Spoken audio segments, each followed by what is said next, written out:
त्वमेव माता च पिता त्वमेव, त्वमेव बन्धु च सखा त्वमेव, त्वमेव विद्या द्रविणं त्वमेव, त्वमेव सर्वं मम देव देव, त्वमेव सर्वं मम देव देव, त्वमेव सर्वं मम देव देव। बोलिए स्यावर रामचंद्र महाराज जी की जय। सतगुरु सर्वश्री आशुतोष महाराज जी की जय। सच्चे दरबार की जय। सज्जनों, ये महाराज जी की कृपा ही है कि हमें सत्संग प्राप्त हो पाता है, हम प्रेरणा ले पाते हैं जिससे कि हम इस मार्ग पर सफल हो सकें। आप देखिए, संसार में भी एक व्यक्ति जब चलता है तो सफल होने के लिए ही चलता है। ठीक इसी प्रकार से एक साधक भी जब इस मार्ग पर चलता है तो सफल होने के लिए ही चलता है। और शायद इसीलिए हम एक लंबी श्रृंखला से, एक लंबे संघर्ष से गुजरना स्वीकार भी करते हैं। लेकिन इस श्रृंखला से गुजरते हुए, इन संघर्षों को करते हुए हमारे साथ क्या हुआ, इससे कहीं ज़्यादा महत्व इस बात का हुआ करता है कि हमारी उन संघर्षों में प्रतिक्रिया क्या हो रही। A philosopher says that a man's character is not judged by his actions but by his reactions। संसार में भी आपके आज का डिसीजन आपका फ्यूचर डिसाइड करता है। ठीक इसी प्रकार से एक साधक आज जैसी प्रतिक्रिया दे रहा है, निश्चित ही उसके अनुसार ही उसका आध्यात्मिक कल निश्चित होता है, निर्धारित किया जाता है। और ये केवल हमारे साथ नहीं होता, हर युग में हर भक्त के साथ यही हुआ करता है। एक साधक भक्त केवल अपनी प्रतिक्रिया के कारण ही कहलाता है और बनता भी है।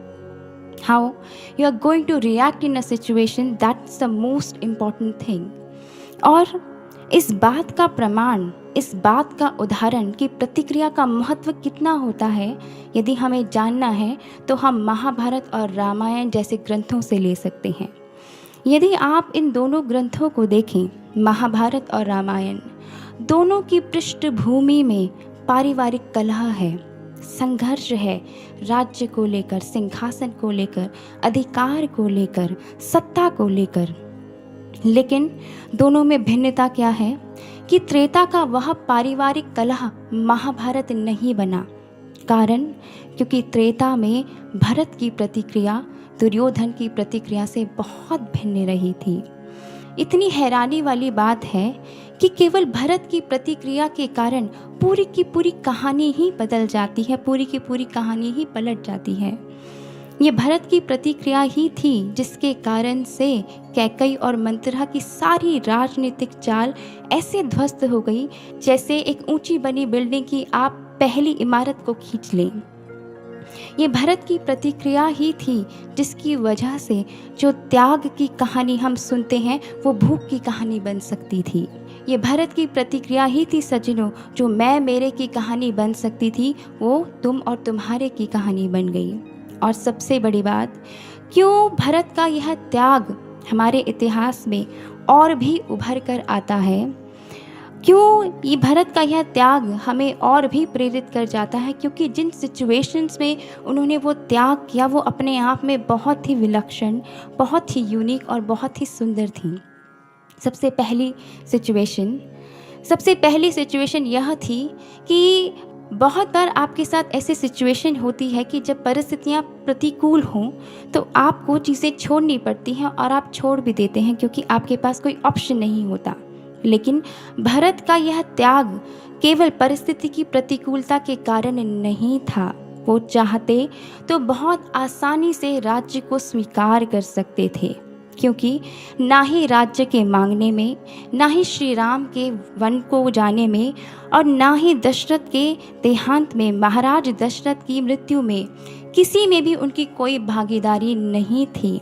वो चाहते बहुत आसानी से राज्य को स्वीकार कर सकते थे क्योंकि परिस्थितियां उनके अनुकूल ही थीं। लेकिन फिर भी परिस्थितियों के अनुकूल होने के बावजूद भी वो राज्य का त्याग करते हैं श्री राम के लिए। दूसरी सिचुएशन, कभी भी श्री राम ने भरत जी को ये त्याग करने के लिए नहीं कहा था। कभी भी यह बात नहीं कही थी कि एक दिन ऐसा आएगा भरत जब तुम्हें मुझ में और राज्य में एक का चुनाव करना पड़ेगा, तब तुम मुझे चुनना। भरत को ये बात कभी भी श्री राम ने नहीं कही थी। बिना कहे भरत ये त्याग करते हैं। तीसरी बात, श्री राम के लिए भरत ने ये त्याग श्री राम की अनुपस्थिति में किया था। श्री राम वहाँ पर नहीं थे। समाज में देखा देखी, समाज में शर्मो शर्मी में, to fit in this society हम बहुत बार त्याग कर देते हैं, लेकिन भरत का ये त्याग इसीलिए श्री राम के लिए उपहार बन गया। क्यों? क्योंकि श्री राम की अनुपस्थिति में भरत ने वो त्याग किया था। सज्जनों, एक गुरु के लिए इससे बड़ा उपहार कोई नहीं हो सकता जब शिष्य बिना कहे किसी भी परिस्थिति में, चाहे परिस्थितियाँ प्रतिकूल हों या अनुकूल हों, गुरु के लिए वह कर जाए जो गुरु ने कहा हो, शिद्दत से वो बनना चाहे जो गुरु ने बनाना चाहा हो, अपने आप को वैसा ढाल ले जैसे गुरु ने ढालना चाहा हो। इससे बड़ा उपहार एक शिष्य गुरु को दे नहीं सकता। यदि देखें तो आज हम भी ऐसी ही एक भेंट को, एक उपहार की तैयारी कर रहे हैं, जिसकी तैयारी हम पिछले 7 सालों से कर रहे हैं और तब तक चलती रहेगी जब तक महाराज श्री समाधि से वापस नहीं आ जाते। इस उपहार में क्या डाल रहे हैं हम? ये कैसा उपहार है? इस उपहार की पैकेजिंग है हमारा यह तन। और इस उपहार में महाराज श्री को क्या प्राप्त होगा? महाराज श्री को प्राप्त होगा हमारा हर विचार जो हम आज सोच रहे हैं, हमारा हर एक कर्म जिसमें हम संलग्न हैं, हमारे मुख से निकला हुआ हर शब्द जिसको हम बोल रहे हैं। इस उपहार में हमारी सहनशीलता होगी तो हमारा रोष भी महाराज जी को मिलेगा। इस उपहार में हमारा सत्य होगा तो इस उपहार से ही महाराज जी को हमारा दम्भ, हमारा छल और कपट भी मिलेगा। इस उपहार में हर एक कर्म, वचन, हर चीज़ महाराज जी को मिलेगी जो हम आज इस उपहार में डाल रहे हैं। आप बाहर किसी को गिफ्ट देते हैं, उपहार देते हैं तो झट से मार्केट से खरीद के लाते हैं और उसको दे देते हैं, लेकिन गुरु को देने वाली ये भेंट बहुत भिन्न होगी, क्योंकि सालों की जमा पूंजी इसमें समाहित है, इसमें समाहित होगी। सज्जनों, आज हमारी सिचुएशन मोर और लेस वैसी ही है जैसे आपने बहुत बार अपने स्कूल में एक्सपीरियंस की होगी। बहुत बार टीचर पढ़ाते पढ़ाते एकदम से क्लास से बाहर निकल जाते हैं इतनी देर में कि बच्चे ये समझ आएँ कि टीचर कहाँ जा रहे हैं, कितनी देर में वापस आएंगे और किस कार्य से जा रहे हैं। इतनी ही देर में टीचर आंखों से ओझल हो जाते हैं केवल ये कहते हुए कि I will be back in a moment, मैं अभी वापस आया। ठीक ऐसी ही स्थिति हमारे साथ भी हुई। महाराज जी भी हमें बहुत सी शिक्षाएं दे रहे थे, इस मार्ग पे चलने की, इस मार्ग पे कैसे आगे बढ़ना है, ये सारी शिक्षाएं महाराज जी हमें समझा रहे थे, हमें बता रहे थे। लेकिन अचानक से महाराज जी समाधि में चले जाते हैं। हमें भी नहीं पता कि महाराज जी क्यों गए और महाराज जी कब आएंगे। ठीक टीचर की ही तरह महाराज जी भी सुनिश्चित करके गए अनुभवों के माध्यम से, डायरेक्ट वाक्यों के माध्यम से कि मैं वापस आऊँगा, आई विल रिटर्न फ्रॉम समाधि। ऐसे में जब ऐसी सिचुएशन होती है क्लास में तो क्या होता है कि हर एक बच्चा शुरू में तो बड़ी शांति से बैठा रहता है, थोड़ी देर तो बैठता है, लेकिन धीरे धीरे जितना जितना समय आगे बढ़ता है वो अपने रियल बिहेवियर पर उतर आता है, जो उसकी वास्तविकता है उस पर उतर आता है। ठीक इसी प्रकार से जब महाराज जी समाधि में गए तो हमारे अंदर की ठगी छिपी प्रवृत्तियाँ, गुण अवगुण सब कुछ प्रकट होने लगे।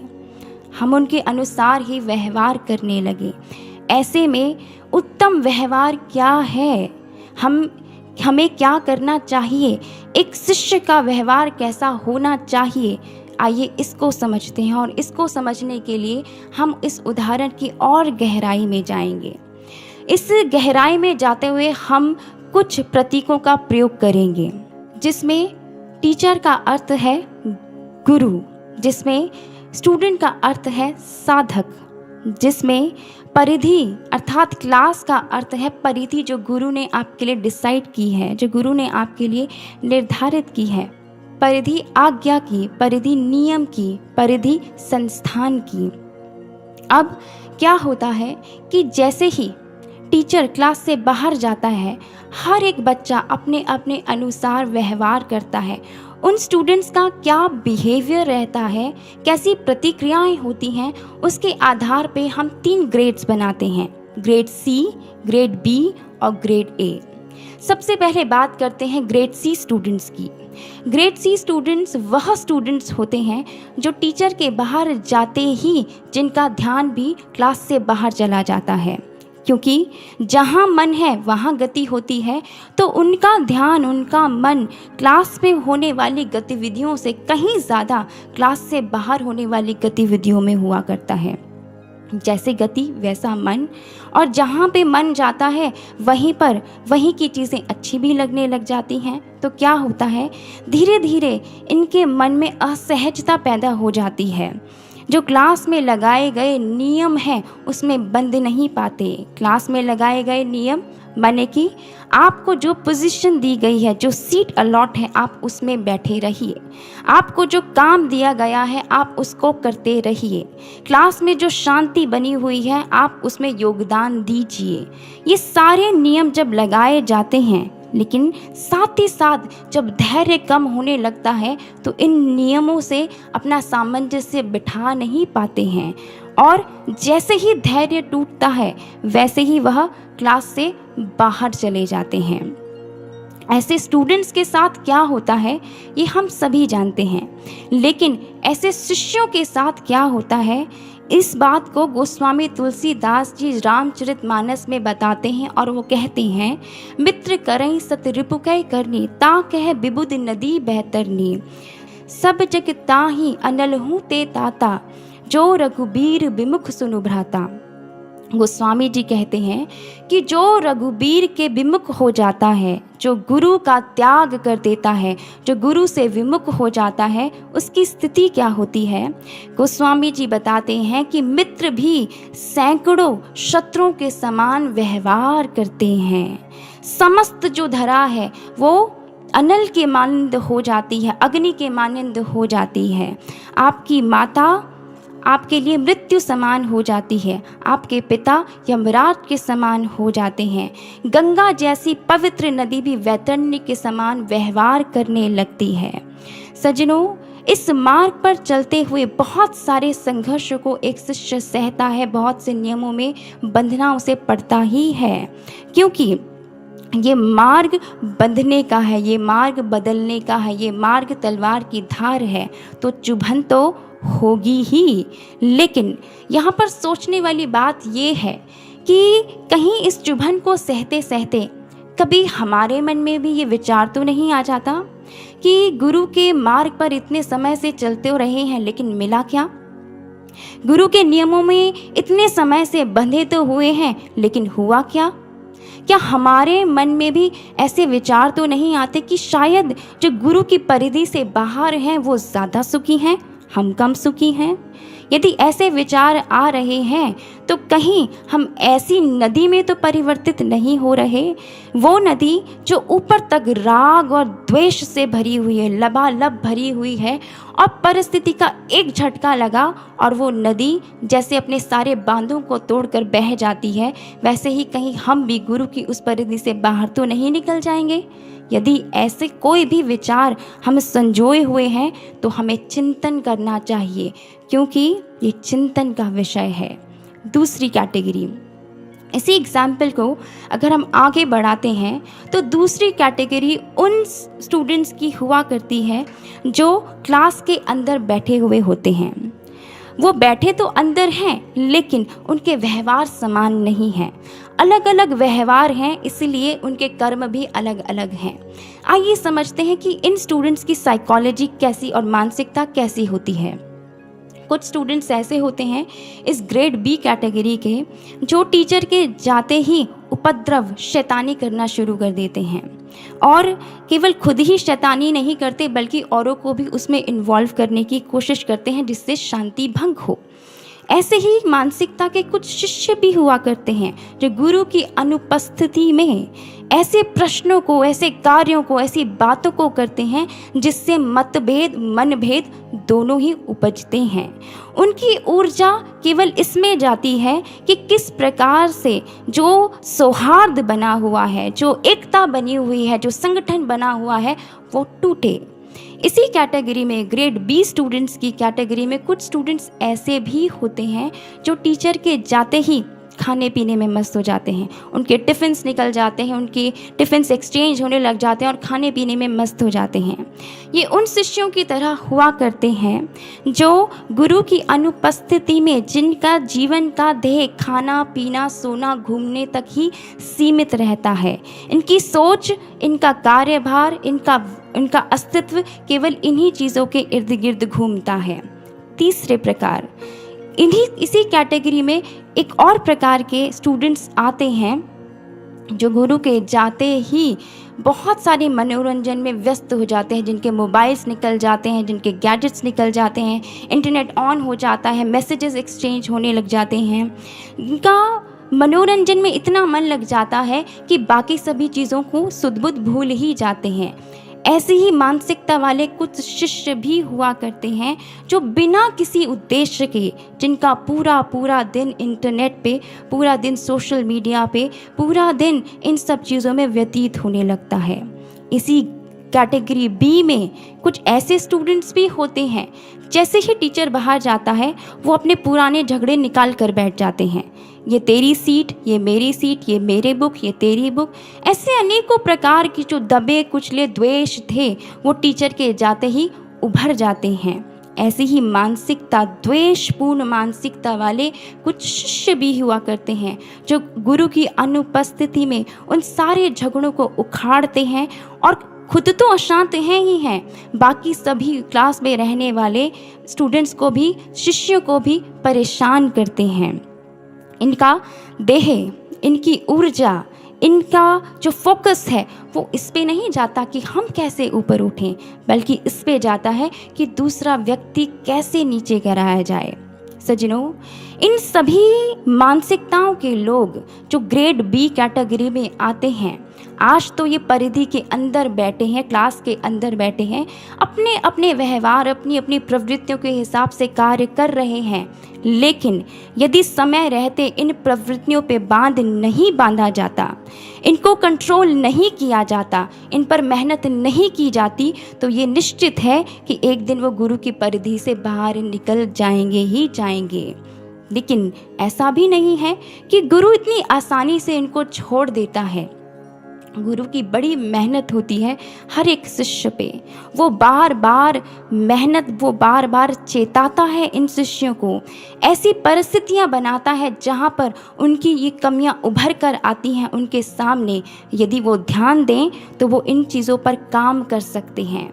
चाहे कितनी भी त्रुटियां हो, गुरु कभी भी आशा नहीं छोड़ता है। हम सब जानते हैं सज्जनों, ऐसा कोई भी शिष्य नहीं है जो ये कह सके कि हमसे कोई त्रुटि नहीं हुई इस मार्ग पर। ऐसा कोई शिष्य नहीं है जो ये कह सके कि हमसे कोई त्रुटि नहीं हो रही है इस मार्ग पर। लेकिन गुरु फिर भी मौके देता है, वो फिर भी हमें प्रोटेक्ट करता है, लेकिन इसकी भी एक लिमिट हुआ करती है। गुरु भी आपको तभी तक मदद कर सकता है जब तक आप स्वयं ये बात स्वीकार तो करें कि मुझ में कोई कमी है। जो प्रयासरत है वही शिष्य है, जो करता रहता है, जो मेहनत करता है, जो स्वयं का आंकलन करता है, वही शिष्य है। इसीलिए कहा God helps those who help themselves. जो खुद की मदद करना जानते हैं, गुरु भी उनकी ही मदद कर सकता है।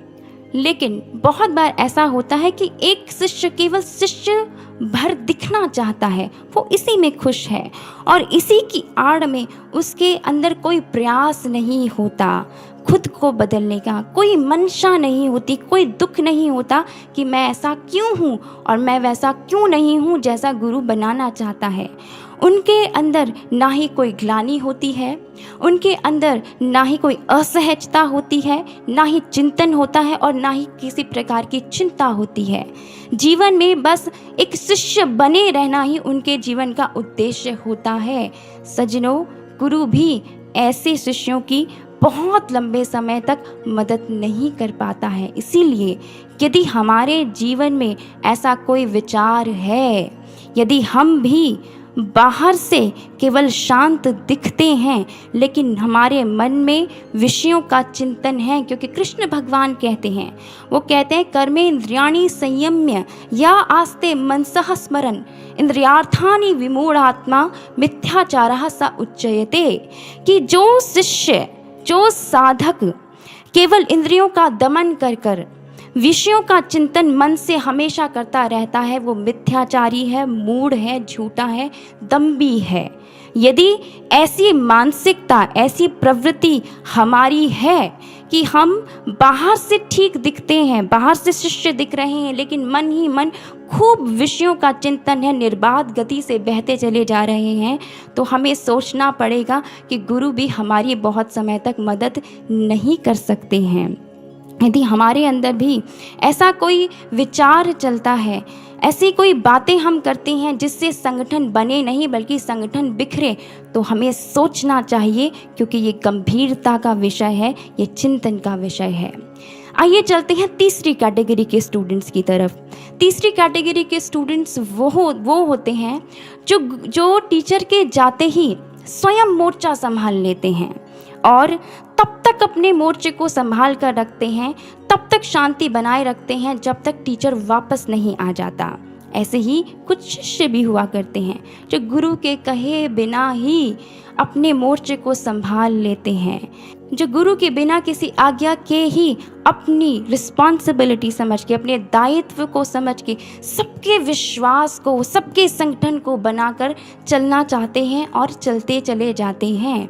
ऐसे में उनका केवल एक ही ध्येय होता है कि जब तक गुरु वापस आए तब तक गुरु को ये संगठन ऐसे का ऐसा ही मिले। ऐसे बहुत सारे उदाहरण हमें इतिहास में मिलते हैं। द्रौपदी, आनंद, स्वामी ब्रह्मानंद जी, सुमित्रा, उर्मिला, काकभूषुंडी जी, ऐसे बहुत सारे उदाहरण हैं। आइए हम महाभारत से एक बहुत ही सुंदर उदाहरण उठाते हैं। कहते हैं महाभारत का युद्ध जब प्रारंभ नहीं हुआ था तब दोनों ही ओर के लोग अर्थात कौरव और पांडव बहुत सी सेना एकत्रित करने में लगे हुए थे। इसी के चलते जब अर्जुन श्री कृष्ण के पास सहयोग मांगने के लिए जाते हैं, ऐसे में श्री कृष्ण अर्जुन के सामने दो ऑप्शंस, दो विकल्प रखते हैं। एक कृष्ण जो निहत्ते हैं, जो युद्ध नहीं करेंगे, और दूसरे उनकी नारायणी सेना। अर्जुन बिना सोचे जब कृष्ण को गुरु रूप में स्वीकार करते हैं, उनका चयन करते हैं, तो पूरे समाज में राजनीतिक दृष्टि से इस निर्णय की बहुत प्रकार से निंदा की जाती है, भर्त्सना की जाती है। द्रौपदी ऐसे में एक उत्तम शिष्य की तरह सामने आती हैं और ना ही केवल अर्जुन को संबल देती हैं बल्कि सभी पांडवों को और सभी पक्षों को इस बात को समझाती हैं कि कैसे इतिहास में बार बार श्री कृष्ण ने किसी भी परिस्थिति के विपरीत जाकर भी पांडवों का साथ दिया है और वो सबका विश्वास फिर से श्री कृष्ण पर बनाती हैं। सज्जनों, ये शिष्य वो होते हैं जो शायद आपको नहीं दिखें, शायद वो आगे नहीं आए, आप उनके नाम भी नहीं जानते हो। वो अपने घरों में बैठे अपने घर के लोगों का विश्वास उनके अंदर, उनके बीच में ऐसी चर्चा कर रहे होते हैं, गुरु की चर्चा कर रहे होते हैं और उनके विश्वास को दृढ़ कर रहे होते हैं। कोई अपने स्कूल में बैठा हुआ गुरु की चर्चा कर रहा है, कोई अपनी जॉब पे जाके चर्चा कर रहा है।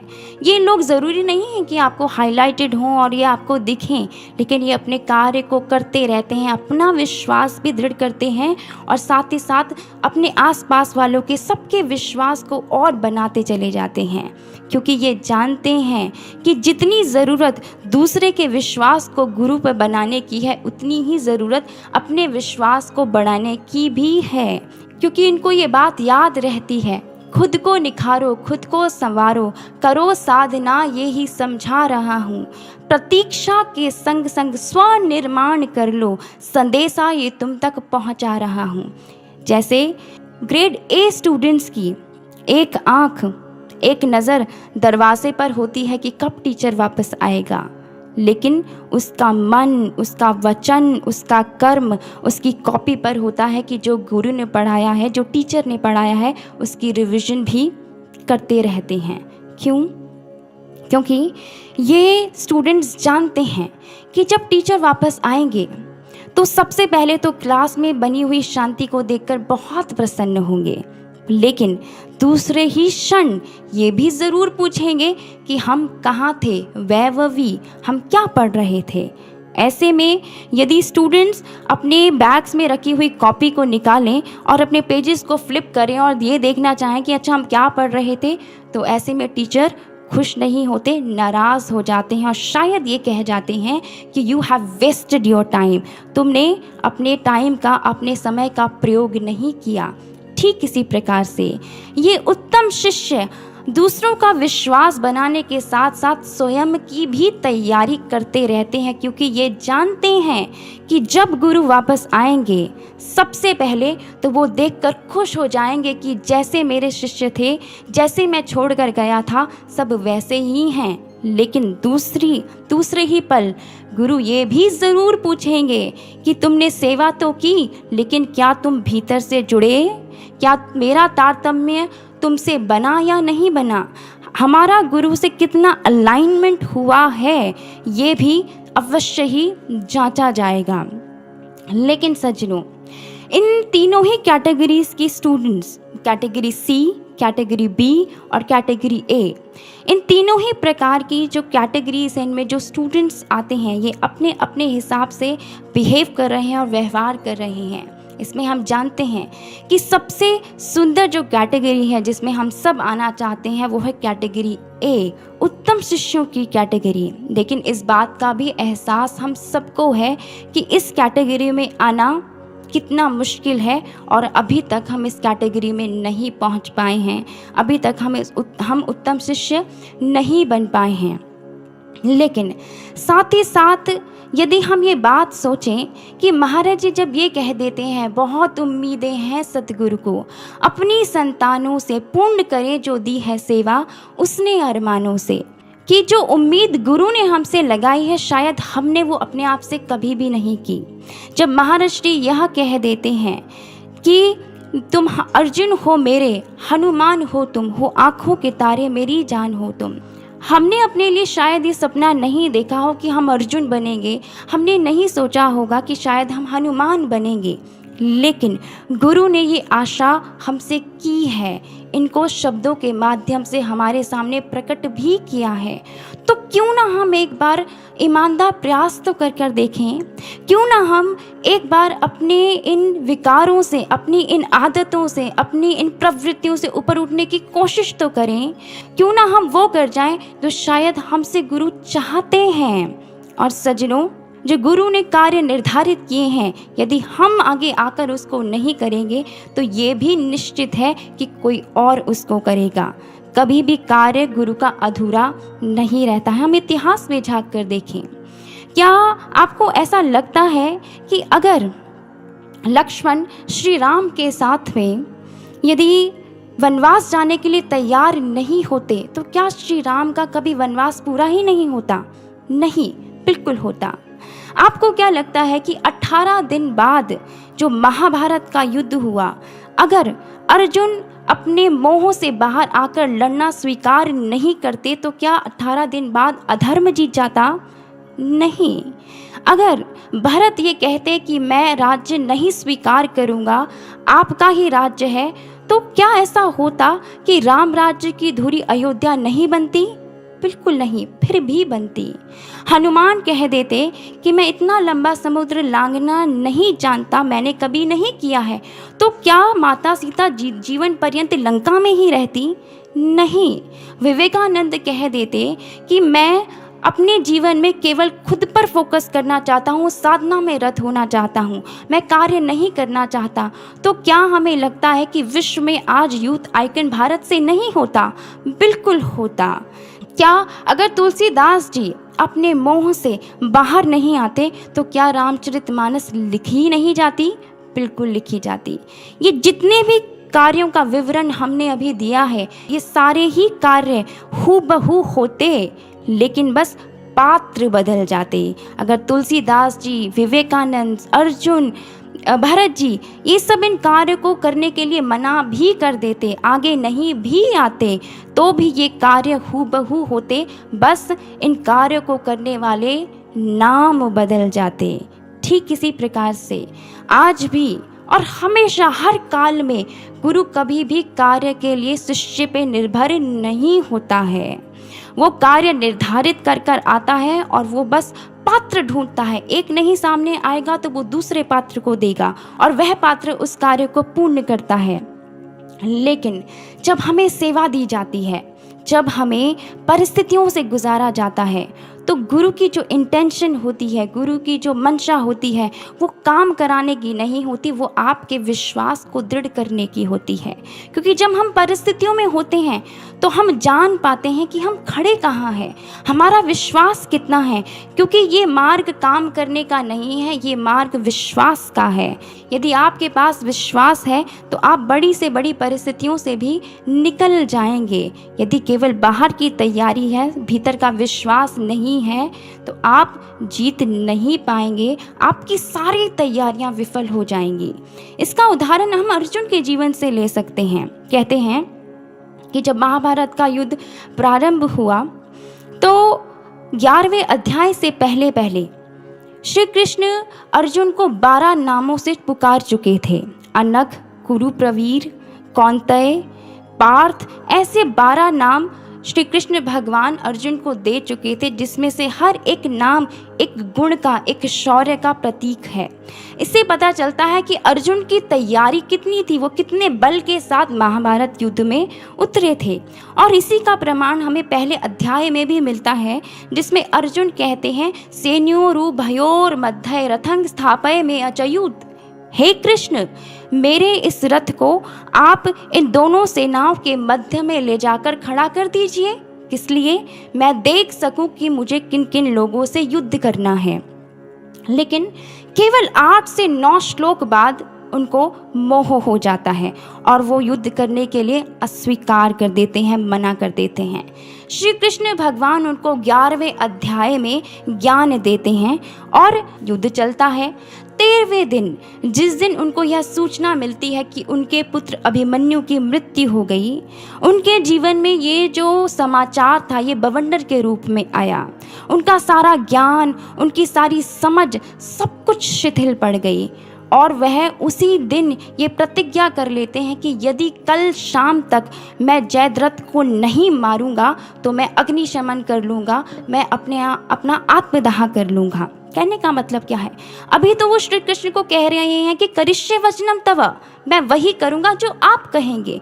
लेकिन अभी वह खुद ही प्रतिज्ञा ले लेते हैं अपने जीवन के बारे में कि मैं आत्मदाह कर लूँगा अगर जयद्रथ को नहीं मार पाया। ये होता है जब आपका गुरु पर विश्वास पूर्ण नहीं हो पाता है, जब आपकी भीतर की तैयारी नहीं होती है। इसलिए सज्जनों, ये कहने का मार्ग नहीं है और ये मार्ग सुनने का भी नहीं है। इसका भी हम एक उदाहरण इतिहास से ही उठाते हैं। रामचरितमानस में इस बात की पुष्टि आती है कि सती भगवान शिव से विवाह करती हैं। जिन महादेव का दर्शन पाने के लिए ऋषि मुनि करोड़ों करोड़ों साल तपस्या करते हैं, उनको माँ सती पति रूप में प्राप्त करती हैं। जिनका चलना, बैठना, बातें करना, हर चीज़ वो भगवान शिव के साथ कर रही हैं। ऐसे ही जब वह श्री राम कथा को सुनने के लिए महर्षि अगस्त्य के आश्रम में जाती हैं तो भगवान शिव उनके साथ हैं। वो पूरी राम कथा को सुनती हैं, पूरी लीलाओं को सुनती हैं। लेकिन जैसे ही आश्रम से बाहर आती हैं तो जिस कथा को सुना है उन्होंने, उसी कथा को जब होते हुए देखती हैं, अर्थात भगवान राम को विलाप करते हुए देखती हैं सीता के विरह में, तो समझ नहीं पाती हैं। सुना है लेकिन समझा नहीं है, विश्वास नहीं है। तो जो देखा, उसको देखने के बाद जो पहला विचार उनके मन में आया वो विश्वास का नहीं था, वो संशय का था। और जब संशय का विचार आया तो जीवन में गुरु को भी खोया और जीवन को भी खोया। इसलिए सज्जनों, जीवन में यदि विश्वास है तो आपकी प्रतिक्रिया भिन्न होती है। प्रतिक्रिया भिन्न होती है तो आपका जीवन भी भिन्न होता है। आप सती के ही उदाहरण से समझ सकते हैं। यदि जीवन में श्री राम को देखकर भगवान शिव के अनुसार यदि उनकी बातों को वो अपने जीवन में अनुसरण करती, जिस प्रकार से वह श्री राम को पूछ रहे थे उसी प्रकार से यदि वह भी पूछती तो शायद विश्वास का पहला विचार आता, विश्वास आता तो प्रतिक्रिया भिन्न होती, प्रतिक्रिया भिन्न होती तो आगे का जीवन भी शायद भिन्न होता। इसीलिए गुरु हमें अलग अलग परिस्थिति में डालते हैं। क्यों? क्योंकि हमारे विश्वास की तैयारी हो। ऐसा कभी भी नहीं हो सकता और ना ही इतिहास में कभी हुआ है कि कोई भी शिष्य सिचुएशंस की तैयारी कर सके। हमें लगे कि हम ये भी एक्सपीरियंस कर लें और वो भी एक्सपीरियंस कर लें, और जब हम इतने एक्सपीरियंस हो जाएंगे तो हम इस मार्ग पर आराम से चल लेंगे। नहीं, एक्सपीरियंसेस के साथ साथ आपको विश्वास की तैयारी भी करनी पड़ेगी, क्योंकि सिचुएशन हर बार बदलती है। हर व्यक्ति की, हर जीवन की सिचुएशन अलग होती हैं। इसीलिए हमारा फोकस, हमारा कंसर्न इस पर होना चाहिए कि हमारा हर सिचुएशन में विश्वास बना रहे, क्योंकि ये विश्वास एक छोटा सा शब्द है लेकिन इसकी लौ इतनी प्रगाढ़ है कि बड़े से बड़े अंधेरों से भी आपको खींच के ले जा सकती है। विश्वास क्या है? जब आपको गुरु ने कोई विचार कहा हो, कोई वाक्य कहा हो, लेकिन आप अपने वास्तविक जीवन में उस वाक्य से बिल्कुल ऑपोजिट हर चीज़ होते हुए देख रहे हैं, जहाँ पे हर एक परिस्थिति आपको ये सोचने में, आपको ये बिलीव करने में फोर्स कर रही है कि जो गुरु ने कहा है वो सत्य नहीं होगा, जो गुरु ने कहा है वो कभी पूरा नहीं होगा, लेकिन फिर भी आप गुरु के उस वाक्य पे टिके रहते हैं, उसको दोहराते रहते हैं। यही विश्वास है। एक उदाहरण लेते हैं। मान लीजिए एक व्यक्ति है जिसको गुरुदेव ने कहा है कि एक दिन ऐसा आएगा जब तुम बड़े बड़े भोज का, बड़े बड़े लंगरों का आयोजन करोगे, तुम्हारे माध्यम से करोड़ों लोगों की भूख शांत होगी। लेकिन वास्तविकता क्या है उसके जीवन की? उसके जीवन की वास्तविकता ये है कि उसको खुद 4 दिन में एक रोटी नसीब होती है। वो 4 दिन तक रोटी के लिए तरसता है। अब उस भूख में रहते हुए, उस भूख से तड़पते हुए उसका जो दिन है, उस दिन के हर एक क्षण में यदि वह ये याद रखे कि एक दिन ऐसा आएगा कि मैं करोड़ों लोगों की भूख का शमन करूँगा ही करूँगा, क्योंकि मेरे गुरुदेव ने ये बात कही है, उसका दिन, उसकी रात केवल इसी विचार से शुरू और ख़त्म हो कि जो गुरु ने कहा है वो एक दिन होगा, चाहे परिस्थितियाँ कुछ भी हो। ये ही विश्वास है। इस छोटे से शब्द की कितनी शक्ति है और यह कितना बड़ा एक शस्त्र साबित हो सकता है एक शिष्य के लिए। इसको एक कहानी से समझते हैं। बीरबल और अकबर की कहानी। कहते हैं अकबर एक बार अपने राज्य में मुनादी पिटवाते हैं, एक अनाउंसमेंट करते हैं कि एक अमुक नदी में, जिसका पानी बहुत ठंडा था और सर्दी का समय भी था, उन्होंने कहा कि जो पूरी रात उस नदी में खड़ा रहेगा उसको एक बहुत बड़ा इनाम दिया जाएगा। कोई आगे नहीं आता, क्योंकि वहाँ पे खड़े होने का मतलब है मृत्यु को आमंत्रण देना। लेकिन एक व्यक्ति सामने आता है, क्योंकि वह बहुत गरीब था, उसको पैसों की बहुत ज़्यादा आवश्यकता थी। वो सामने आता और कहता है, राजन मैं स्वीकार करता हूँ। पूरी रात वो खड़ा रहता है। जब सुबह होती है और वह राज दरबार में अपने इनाम को लेने के लिए पहुंचता है तो अकबर कहते हैं कि इनाम को देने से पहले मैं तुमसे एक प्रश्न पूछना चाहता हूँ। कौन सा प्रश्न? कि यह कार्य बहुत ही मुश्किल है, तुम किस तरह से पूरी रात इतने शीत जल में खड़े रहे, ऊपर से इतनी सर्दी थी, तुमने कैसे इसको सहा? तब वह व्यक्ति कहता है, राजन आपके दरबार में, आपके महल में दूर आले में एक छोटा सा दिया टिमटिमा रहा था। मैंने बस अपनी आँख उस दिए पे रखी, और जब उस दिए पे रखी तो पता नहीं चला कि कैसे पूरी रात बीत गई और मुझे ठंड का एहसास नहीं हुआ, पानी की ठंड का भी नहीं और मौसम की ठंड का भी नहीं। जैसे ही अकबर ये बात सुनते हैं, उनको लगता है कि ये बात तो ठीक नहीं है, और वह कहते हैं कि देखिए, इसका मतलब ये हुआ कि आपको उस दिए से कहीं ना कहीं ऊष्मा प्राप्त हो रही थी। यह बात ठीक नहीं है, इसीलिए आपको मैं कोई भी इनाम नहीं दूंगा। वह बड़ा मायूस हो जाता है। मायूस जब हो जाता है तो वह राज्य से चला जाता है, राज दरबार से चला जाता है। एक दिन उसका मिलन बीरबल से होता है और वो बीरबल को सारी कहानी सुनाते हैं। बीरबल राजा के पास आते हैं और कहते हैं, राजन, मेरा बड़े दिनों से ये मन है कि मैं आपको अपने हाथ से बना हुआ भोजन खिलाऊं, लेकिन आपके पास इतने शाही रसोइये हैं कि कभी मुझे ये मौका ही नहीं मिला। यदि आपकी आज्ञा हो तो कल क्या मैं ऐसा कर सकता हूँ कि सुबह का नाश्ता मैं आपको कराऊं? अकबर बड़े खुश हो जाते हैं, कहते हैं हाँ हाँ बीरबल, क्यों नहीं। और वह उसी समय अपने सभी रसोइयों को यह बात कह देते हैं कि कल हमारे लिए कोई भोजन नहीं बनेगा। सुबह होती है, अकबर अपने सिंहासन पर बैठ जाते हैं, इंतजार करते हुए कि भोजन अब आएगा और तब आएगा।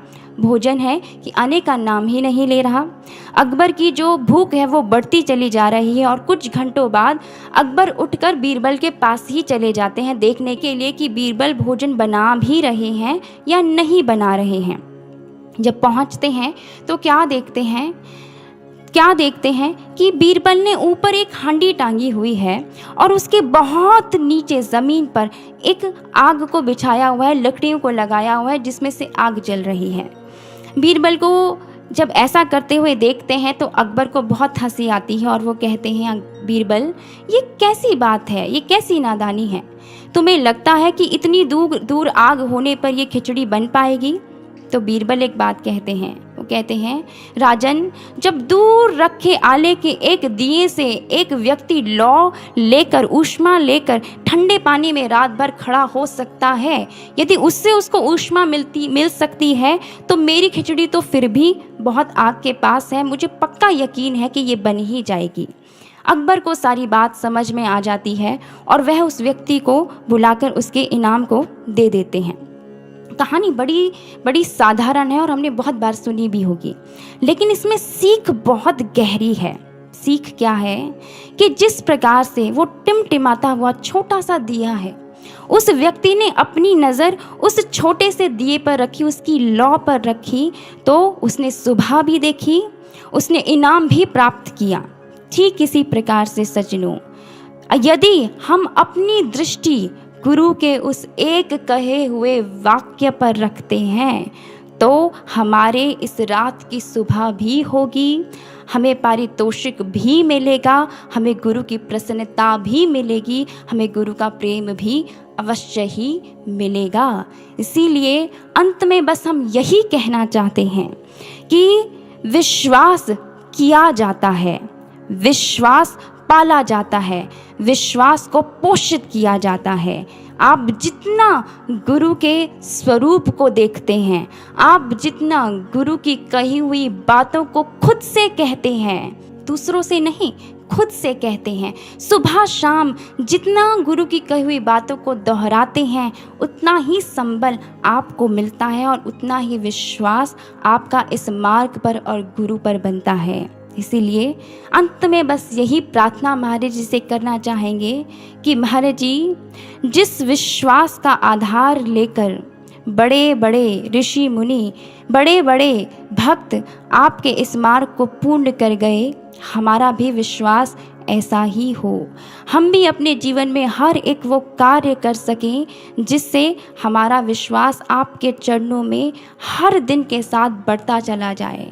ऐसी ही प्रार्थना करते हुए मैं अपने विचारों को यहीं पर विराम देना चाहूँगी। बोलिए स्यावर रामचंद्र महाराज जी की जय, सच्चे दरबार की जय।